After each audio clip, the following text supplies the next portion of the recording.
দাদা তোর ঘুগিটা দে, পেঁদাই ঘরটায় ঢুকায় রেখেছিস, ঝুল বসে যাচ্ছে। ঘুগিটা নিয়ে আমি মাছ ধরতে যাব, বুঝলি? জলদি করে আন, তুই জানিস নাই আমি বড় মাছাল বটি।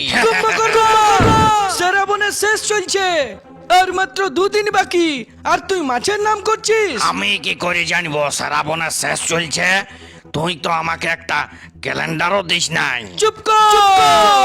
তোকে ক্যালেন্ডার দিয়ে কি আমি সিলিন্ডার শেষ করব?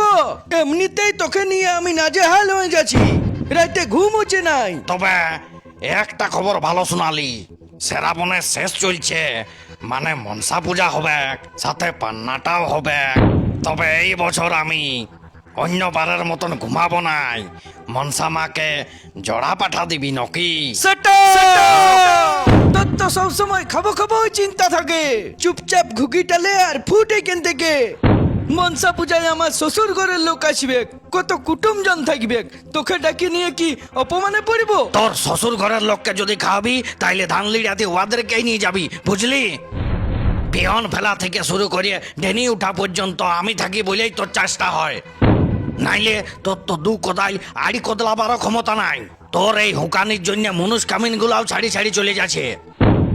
না আমি তোর ভাই বটি বলিয়ে চাষটা এখনো তক বাঁচায় রেখেছি। চাষের গরম দেখান না কুম্ভকর্ণ, আমি চাষের ভরসায় খাই নাই।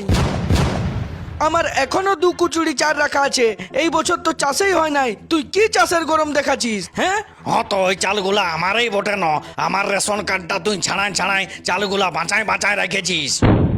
পান্না দিনে সকাল সকাল স্নান করে আমি চলে আসবো, তুই সব রেডি রাখবি। ই আলে সব খায় পুরাইন দিবে, মহা মুশকিলে পড়লি রে বাপ। বুঝতে পারলি দাদা?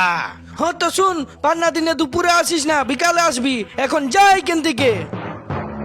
আর শুন, গুহাল ঘরের আড়াসটাতে ঘুগিটা টাঙা আছে, ওইটা যাবার সময় নিয়ে যাবি, আর আমার জন্য 2টি মাছ আনিয়ে দিবি। সে তোকে 2টি চুনা পুটি আনিয়ে দেবো, কিন্তু আমাকে দুপুরে কেন ডাকলি নাই? বিকালে খাইতে আইলে তো কোনো খাবারই বাঁচবে নাই। কেন?